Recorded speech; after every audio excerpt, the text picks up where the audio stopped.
Hello children, welcome to असा education. आज हम करेंगे सीबीएसई की 7वीं क्लास की हिंदी की किताब का 12वां चैप्टर इंद्रप्रस्थ। इससे पहले आपने सुना था कहानी में कि जो द्रौपदी होती हैं वो अर्जुन के गले में वरमाला डालती हैं और विधि पूर्वक जो पांचों भाई होते हैं उनसे उनका विवाह हो जाता है। फिर आगे क्या होता है आइए सुनते हैं। तो द्रौपदी के स्वयंवर में जो कुछ हुआ था उसकी खबर जब हस्तिनापुर पहुंची तो विदुर बड़े खुश हुए। धृतराष्ट्र के पास दौड़े गए और बोले, पांडव अभी जीवित हैं। राजा द्रुपद की कन्या को स्वयंवर में अर्जुन ने प्राप्त किया है। पांचों भाइयों ने विधि पूर्वक द्रौपदी के साथ विवाह कर लिया है और कुंती के साथ वे सब द्रुपद के यहाँ कुशल से हैं।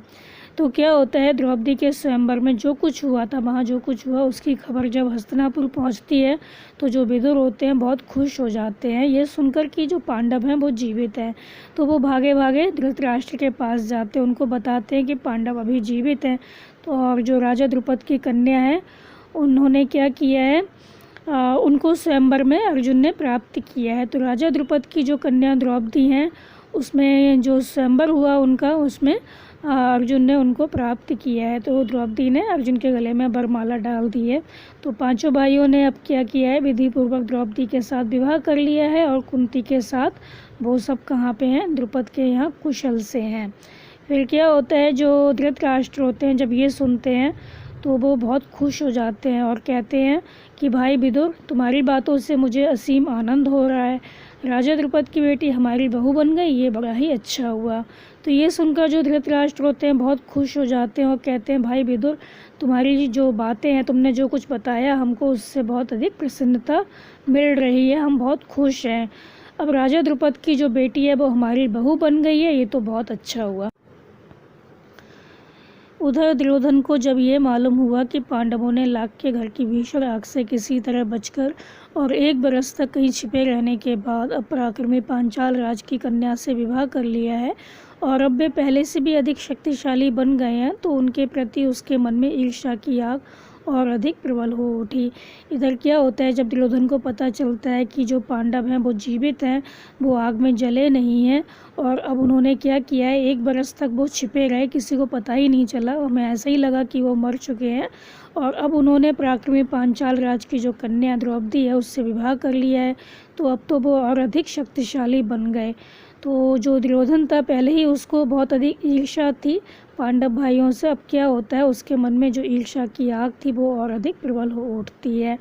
तो जो दबा हुआ बैर था फिर से जाग उठता है, जो उसके अंदर दुश्मनी की जो आग जल रही थी वो और अधिक मुखर हो उठती है, वो और अधिक प्रबल हो उठती है।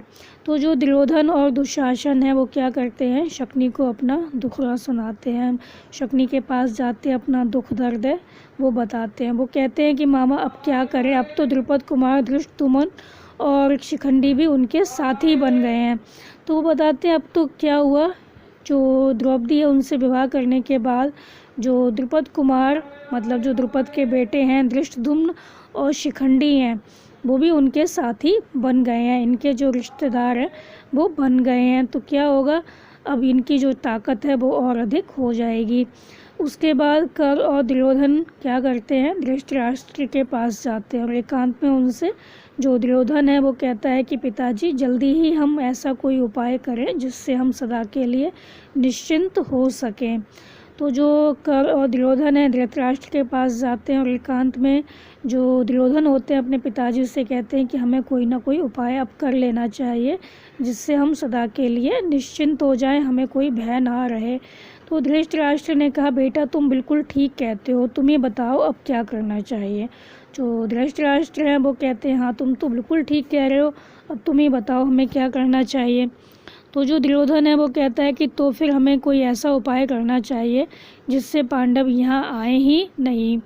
तो वो कहता है कि हमें कोई ऐसा उपाय करना चाहिए जिससे पांडव यहाँ ना आए, क्योंकि यदि वे इधर आए तो ज़रूर राज्य पर भी अपना अधिकार जमाना चाहेंगे, क्योंकि अगर वो इधर आ जाते हैं तो क्या करेंगे, वो इस राज्य पर भी अपना अधिकार जमाना चाहेंगे। इस पर कर्ण को हंसी आ गई। उसने कहा, दुर्योधन अब 1 साल बाहर रहने और दुनिया देख लेने से उन्हें काफ़ी अनुभव हो चुका है। एक शक्ति संपन्न राजा के यहाँ उन्होंने शरण ली है, जिस पर उनके प्रति तुम्हारा बैर भाव उनसे छिपा नहीं है, इसलिए छल प्रपंच से अब काम नहीं बनेगा। तो जो कर्ण होते हैं जब ये सुनते हैं कि वो ये कह रहा है दुर्योधन कि वो यहाँ आ गए तो अपना अधिकार जमाना चाहेंगे, तो क्या होता है उसको हंसी आ जाती है। वो कहता है दुर्योधन अब 1 साल बाहर रहने और दुनिया देख लेने से क्या हुआ, उनके अंदर काफ़ी अनुभव आ चुका है। तो एक शक्ति संपन्न राजा है, उसके यहाँ उन्होंने शरण ली है, वहाँ वो ठहरे हुए हैं। उस पर तुम्हारा जो ये बैर भाव का रवैया है, जो तुम उनके प्रति अपनी दुश्मनी दिखाते हो, वो किसी से छिपी नहीं है। तो वो कहता है कि इसलिए इस तरह का जो छल प्रपंच है वो किसी काम नहीं आएगा। तो आपस में फूट डालकर भी उनको हराना संभव नहीं है। तो वो कहते हैं कि अगर हम आपस में फूट भी डालते हैं, कोई ऐसा काम भी करते हैं जिससे वो अलग अलग हो जाएं, तो इससे भी कोई बात नहीं बनेगी, उनको हराना संभव नहीं है। तो राजा द्रुपद धन के प्रलोभन में पड़ने वाले व्यक्ति भी नहीं है, लालच देकर उनको अपने पक्ष में करने का विचार बेकार है। तो वो बताता है कि जो राजा द्रुपद हैं वो धन के लोभ में भी नहीं आने वाले, उन्हें धन का भी कोई लालच नहीं है। तो लालच देकर उनको अपने पक्ष में करने का जो विचार है वो भी बेकार है, क्योंकि वो किसी लालच में नहीं आने वाले। अगर हम उनसे कहते हैं हम तुम्हें इतना रुपया पैसा देंगे, तो ये बात भी उनको स्वीकार नहीं होगी, वो लालच में नहीं आएंगे। तो पांडवों का साथ वे कभी नहीं छोड़ेंगे। द्रौपदी के मन में पांडवों के प्रति घृणा पैदा हो ही नहीं सकती, ऐसे विचार की ओर ध्यान देना भी ठीक नहीं है। तो वो कहता है कि जो कर्ण होता है वो समझाता है दुर्योधन को कि पांडवों का जो साथ है वो जो नरेश हैं पांचाल नरेश वो कभी नहीं छोड़ेंगे, और द्रौपदी के मन में पांडवों के प्रति नफरत पैदा करना ये तो हो ही नहीं सकता, ये तो तुम कर ही नहीं सकते। तो हमारे पास केवल एक ही उपाय रह गया है कि हम क्या करें, और जो पांडवों की ताकत है उसको बढ़ने से पहले उन पर हमला कर दें। तो वो कहता है कि तुम कुछ भी कर लो, हम उनको किसी भी तरह से लालच वगैरह नहीं दे सकते। बस एक उपाय है, अगर पांडवों की ताकत को तुम रोकना चाहते हो तो उनकी ताकत को बढ़ने से पहले हमें क्या करना होगा, जब तक वो ताकत अपनी बढ़ा इतनी ज़्यादा कर लें कि हम कुछ कर ही ना पाएँ, तो उनकी ताकत बढ़ने से पहले ही हमें उन पर हमला कर देना चाहिए। कर्ण तथा अपने बेटों की परस्पर विरोधी बातें सुनकर धृतराष्ट्र इस बारे में कोई निर्णय नहीं ले सके। तो एक तरफ दुर्योधन था जो कुछ और कह रहा था, और कर्ण थे वो उनको समझा रहे थे। तो कर्ण तथा अपने बेटे की जो परस्पर विरोधी बातें थी उनको सुनकर जो धृतराष्ट्र थे वो असमंजस में पड़ जाते, उनको समझ में नहीं आता कि वो क्या करें क्या कहें। तो वे पितामह भीष्म तथा आचार्य द्रोण को बुलाकर उनसे सलाह मशवरा करने लगे। तो अब वो क्या करते हैं, जब उनको कुछ समझ में नहीं आता, जो धृतराष्ट्र थे वो भीष्म पितामह को बुलाते हैं, आचार्य द्रोण को बुलाते हैं, जो द्रोण थे उनको बुलाते हैं द्रोणाचार्य को, और उनसे सलाह मशवरा करते हैं, उनसे पूछते हैं कि हमें क्या करना चाहिए। पांडु पुत्रों के जीवित रहने की खबर पाकर पितामह भीष्म के मन में भी आनंद की लहर जो थी वो उठ रही थी। तो जो भीष्म पितामह थे वो भी कहीं ना कहीं पांडवों को बहुत चाहते थे। तो जब भीष्म पितामह थे जब ये सुनते हैं कि पांडव हैं वो जीवित हैं, तो उनके मन में भी आनंद की जो लहरें थी वो उठ रही थी, वो भी बहुत अधिक प्रसन्न हो रहे थे। तो भीष्म ने कहा, बेटा वीर पांडवों के साथ संधि करके आधा राज्य उन्हें दे देना ही उचित है। तो जो भीष्म पितामह हैं वो समझाते हैं कि बेटा जो वीर पांडव हैं उनके साथ तुम्हें क्या करना चाहिए, संधि कर लेने चाहिए, उनके साथ हाथ मिला लेना चाहिए और उनको आधा राज्य दे देना चाहिए, यही उचित है। आचार्य द्रोण ने भी यही सलाह दी, और आचार्य द्रोण हैं वो भी यही कहते हैं कि तुम्हें आपस में संधि कर लेना चाहिए और उनको आधा राज्य दे देना चाहिए। अंग नरेश कर्ण भी इस अवसर पर धृतराष्ट्र के दरबार में उपस्थित था। तो जो कर्ण था वो भी वहीं पर उपस्थित था, बैठा हुआ था। तो पांडवों को आधा राज्य देने की सलाह उससे बिल्कुल अच्छी नहीं लगी। तो जो कर्ण होता है जब ये सुनता है कि ये लोग तो अब पांडवों को आधा राज्य देने की बात कर रहे हैं, तो उनकी जो ये सलाह थी उसको बिल्कुल भी अच्छी नहीं लगती। तो जो कर्ण था वो दुर्योधन को बहुत अधिक चाहता था, और जो भीष्म पितामह थे और जो आचार्य द्रोण थे वो क्या कर रहे थे, पांडवों का पक्ष ले रहे थे, उनको आधा राज्य देने की बात कह रहे थे, जो कि दुर्योधन को बिल्कुल भी पसंद नहीं थी।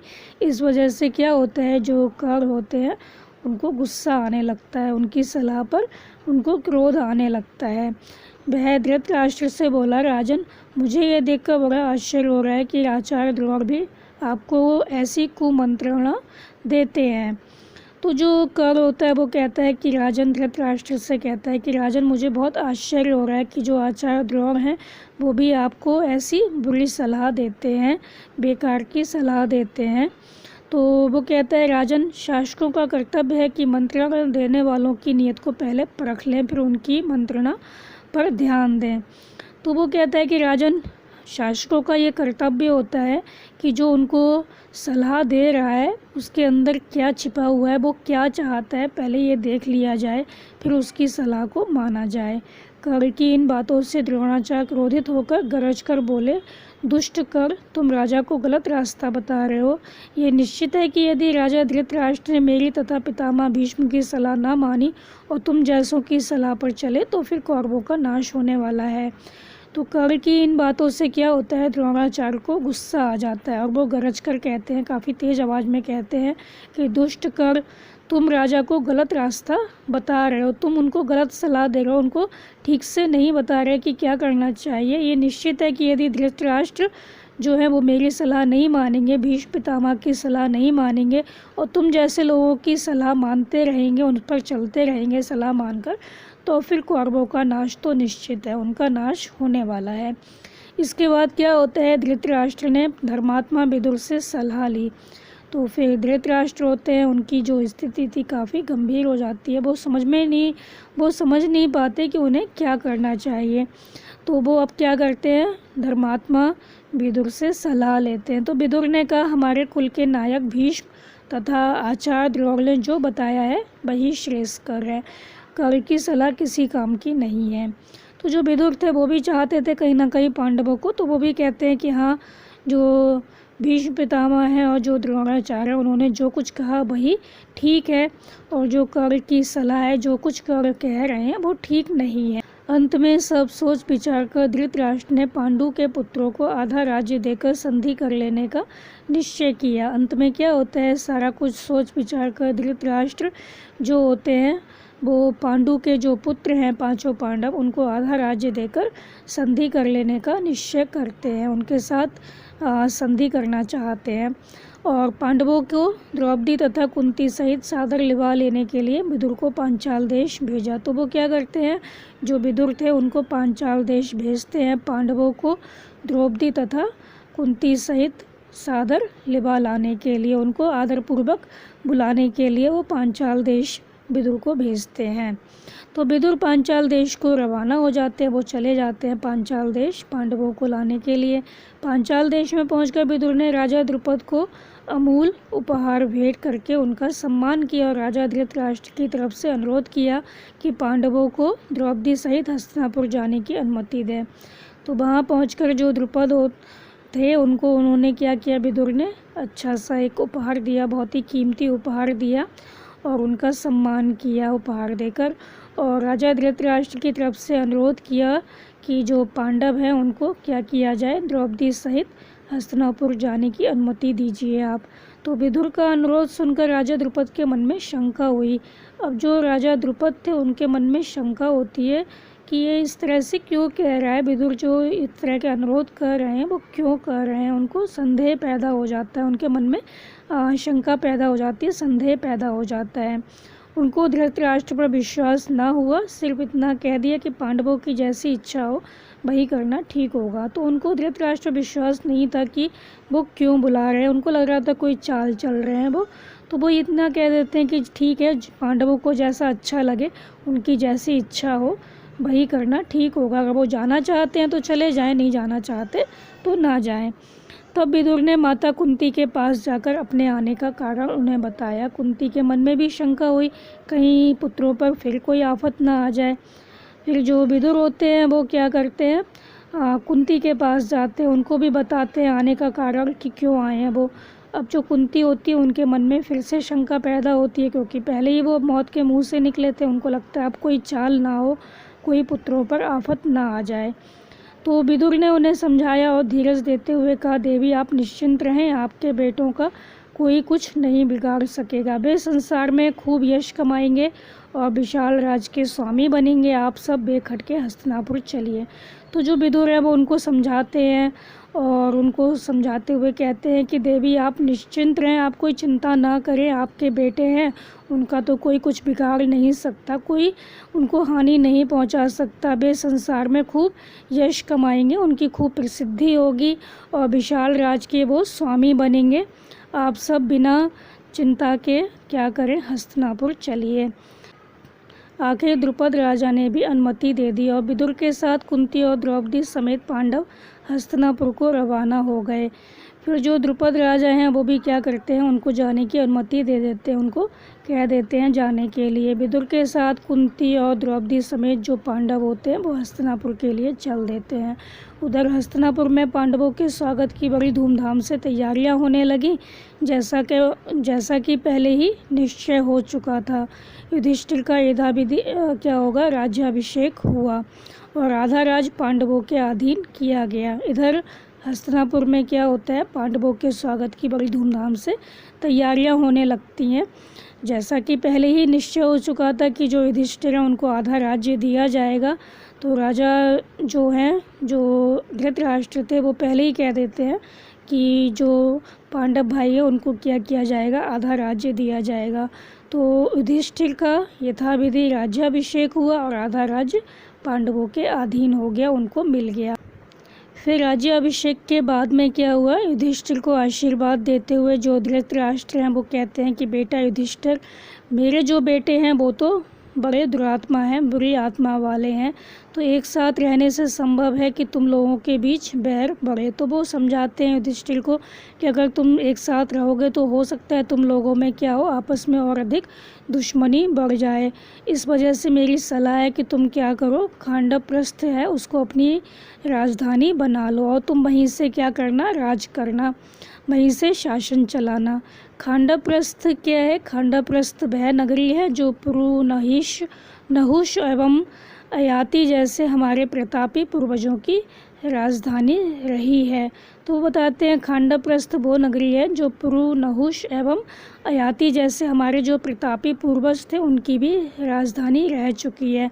तो हमारे वंश की पुरानी राजधानी खांडवप्रस्थ को फिर से बसाने का यश और श्रेय तुम्ही को प्राप्त हो। तो ये हमारे जो पूर्वज थे जिनकी ये राजधानी थी, इसको तुम क्या करो, अपनी राजधानी बना लो और फिर से ये बस जाएगी, तो इससे तुम्हें क्या होगा, बहुत यश मिलेगा और इसका श्रेय तुम्ही को जाता है। तो धृतराष्ट्र के मीठे वचन मानकर पांडवों ने खांडवप्रस्थ के भग्नावशेषों पर, जो कि उस समय तक निर्जन बन चुका था, निपुण शिल्पकारों से एक नए नगर का निर्माण कराया।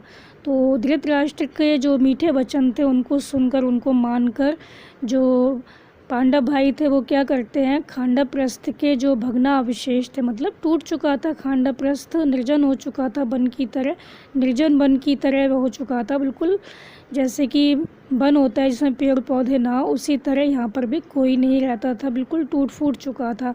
तो काफ़ी कुशल कारीगर थे, उनको बुलाया गया और शिल्पकार वगैरह थे, उनसे क्या करवाया गया, इस नगर का फिर से निर्माण कराया गया। सुंदर भवनों, अवैध दुर्गों आदि से सुशोभित उस नगर का नाम इंद्रप्रस्थ रखा गया। तो जो ये खांडवप्रस्थ है इसका नाम क्या रखा गया, इंद्रप्रस्थ रखा गया। और ये जो नगर था काफ़ी सुंदर बनाया गया, इसमें बहुत अच्छे अच्छे किले बनाए गए, ऐसे किले बनाए गए जिसमें कोई भी नहीं आ सकता था, आसानी से कोई भी इसको भेद नहीं सकता था। और इतना सुंदर जो नगर था, भवनों से, अवैध दुर्गों से, उसको क्या किया गया, इंद्रप्रस्थ नाम दिया गया।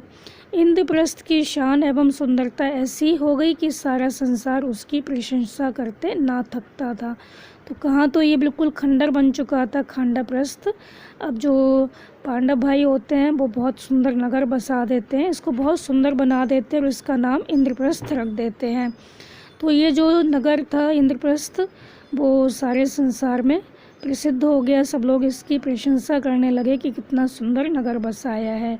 अपनी राजधानी में द्रौपदी और माता कुंती के साथ पांचों पांडव 23 बरस तक सुखपूर्वक जीवन बिताते हुए न्यायपूर्वक राज्य करते रहे।